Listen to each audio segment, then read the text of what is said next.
Қайырлы күн баршаңызға. Дәмі өте керемет, тіл үйіретін самсалар дайындаймыз.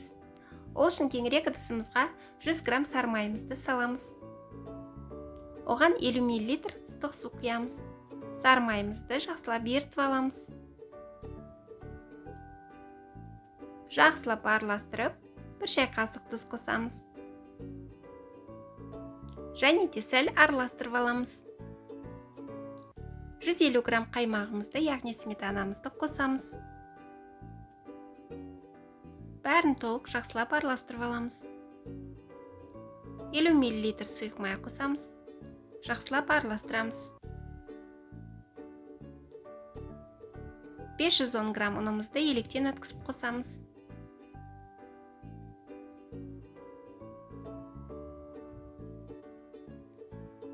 Бір шай қасық разрыхлительді електен өткізіп қосамыз.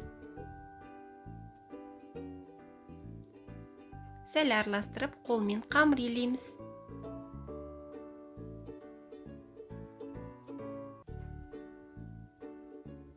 Жақсылап иін қандырып, бетін жауып, тоңазытқышқа кем дегенде 1 сағатқа қойып қоямыз. Салмамызды дайындаймыз. 350 грамм асқабақты ірі үккіштен өткіземіз. 1 бас пиязымызды ұсақтап турап қосамыз.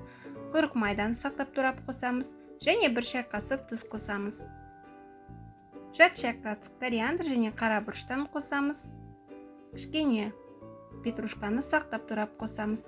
Бәрін жақсылап араластырамыз. 2 ас қасықтай сұйық май қосамыз. Құйрық май ұнамаса, сұйық майдан көбірек қоссаңыздар болады. Қамырымыз дайын болды. Ортасынан бөліп, осылай жасап аламыз.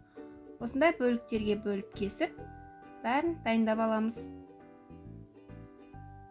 Осы қамырдан орташа 14-15 самса шығады.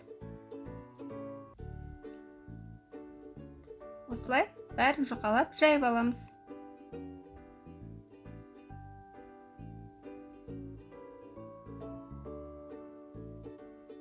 Сәл сопақтау қылып жайған абзал.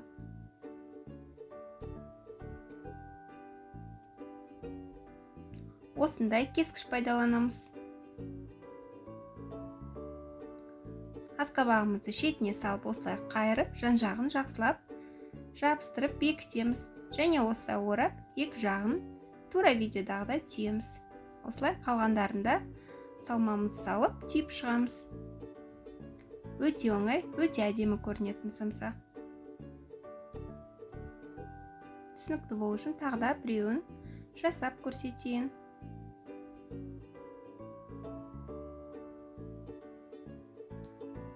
Екі жұмыртқаның сарысын самсаларымыздың бетіне жағып шығамыз. Бетіне ақ күнжіт септім. Сіздер өздеріңіздің қалауларыңызға қарай қара күнжіт немесе түменнің дәнегін сепсеңіздер болады. Бәрі дайын болған соң 180 градуста 35-40 минут пісіріп аламыз. Самсаларымыз дайын болды. Өте дәмді, өте әдемі ас болсын.